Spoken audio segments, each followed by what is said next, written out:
Y hablando de humo, hablando del humo que tiran algunos diputados, vamos a hablar del humo que ha llegado a la ciudad de Buenos Aires. A ver, es un tema que nos viene ocupando, porque no es que ahora, como llega a la ciudad de Buenos Aires, hablamos de esto. No, nos viene ocupando hace semanas. La quema de pastizales en las islas del Delta, la preocupación que eso genera tanto en Entre Ríos como en Santa Fe.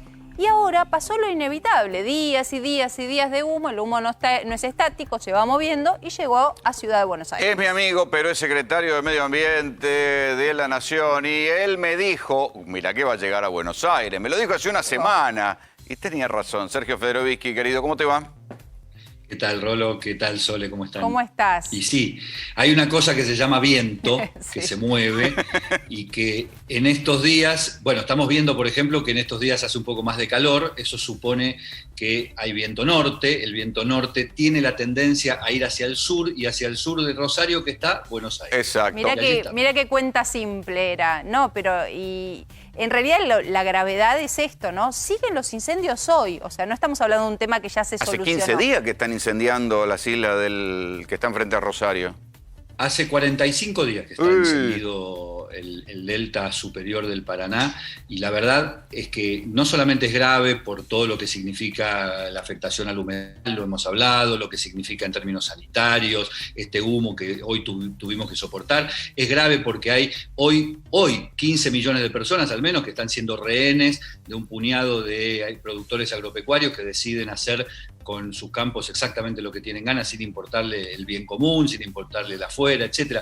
Pero hay un detalle que a mí me interesa señalar, que es el siguiente.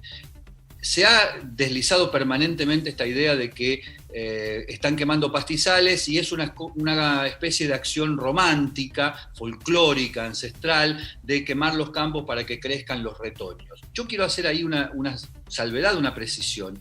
Hay muchos investigadores del CONICET que están refrendando esto que yo voy a decir ahora, que es que lo que se está quemando no son pastizales en el sentido de pastos que después van a convertirse en retoños para que coman las vacas. Sí, que total vuelven a crecer.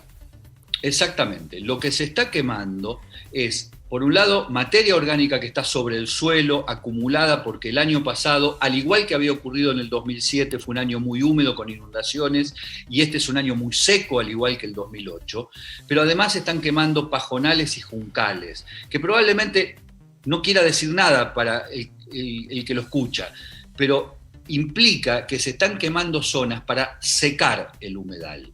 Y secar el humedal significa poder avanzar después con ganadería, si se puede con agricultura, pero claramente modificando de plano el paisaje y el ecosistema original. Sergio, el año pasado yo estuve en el Amazonas. Exactamente. Y pude ver qué es lo que hacen. Esa selva tan rica la van quemando, y primero ponen ganadería, después plantan soja. Bueno, ¿por qué pasó esto tan violentamente solo en el año 2008 y solo ahora? A pesar de que el proceso de avance de la ganadería sobre el delta superior del Paraná lleva ya más de 10 años, habiendo llegado ya a 2 millones de cabezas, cuando a principios de los 2000 había apenas 60.000. Lo que ocurrió en el 2008 y lo que ocurre ahora es idéntico en ese sentido y por eso esas quemas se están produciendo fuera de temporada. Normalmente las quemas regulares, estas que hablamos para que crezcan los brotes, etcétera, se producen en la primavera, cuando hay humedad en el suelo, para proteger al suelo. En este caso el suelo está completamente seco, más seco que en otras épocas. El nivel del Paraná está muy, muy bajo. Esto lo vimos hace muy poco tiempo en las cataratas, por ejemplo. Y eso hace que estas quemas lo que buscan sea definitivamente secar el terreno y convertirlo en tierra firme. Y atrás de ello va a venir, muy seguramente, como ocurrió en el 2008, el proceso de endicamiento o de polderización, como se lo llama técnicamente, para que esas zonas no vuelvan a ser parte del humedal, es decir, no vuelvan a tener humedad y no vuelvan a tener... O sea, que planten soja, o que planten lo que puedan. O negocios inmobiliarios quizás, ¿o no? Una mezcla de todo también es posible, ganadería intensiva... Pero alguien, sí. A ver, si lleva 45 días, no es que son los kayakistas que van y dejan prendido un fuego con el que hicieron un asadito. Digo, ya 45 días de incendio, acá hay alguien que los está prendiendo sistemáticamente. No hay ninguna duda, por lo menos para mí, para el Ministerio de Ambiente, respecto de eso. Acá no hay casualidad, puede haber algún caso de negligencia muy menor, pero aquí lo que hay es una práctica sistemática. De los dueños de la tierra.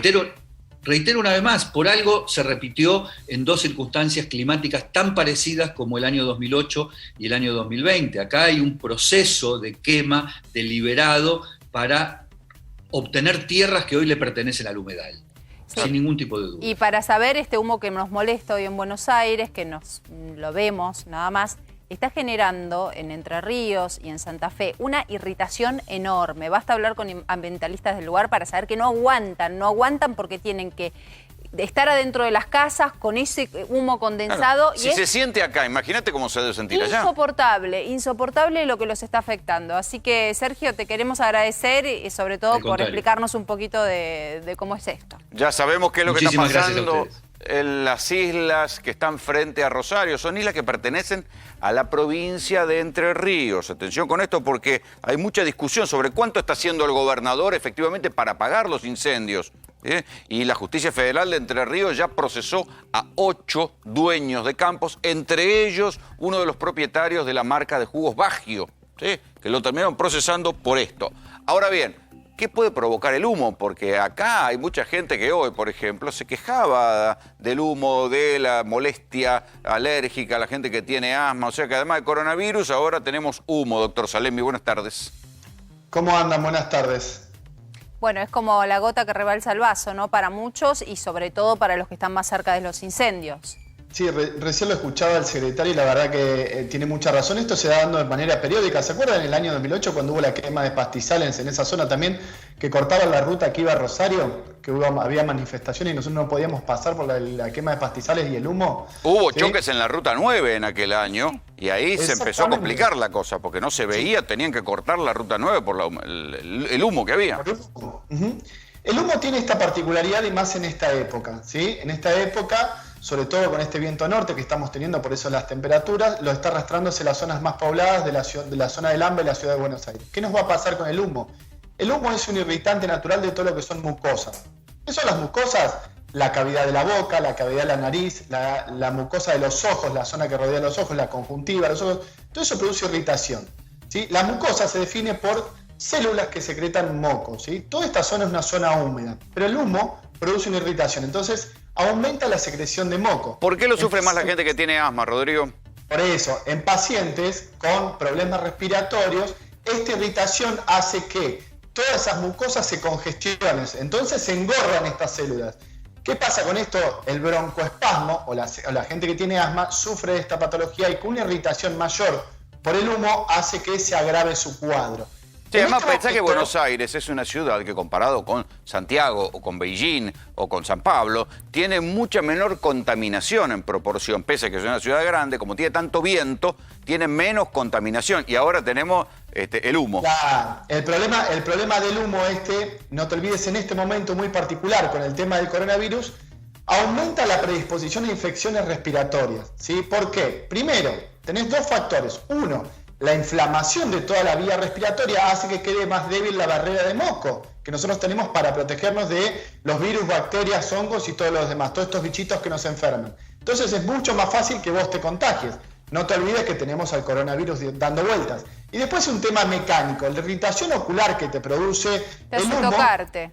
Claro, lo primero que vos tendés es a rascarte los ojos. Y eso que te lleva a que vos con tus manos estés tocándote continuamente los ojos. Justamente lo que no hay que hacer ahora. Claro, mayor predisposición de infecciones, sobre todo en este momento tan particular de la pandemia. Sí, y Rodrigo, también a tener mucho cuidado con esto con los chicos, porque los grandes por ahí lo entendemos y tratamos de atarnos las manos, pero los chicos lo hacen casi como un instinto.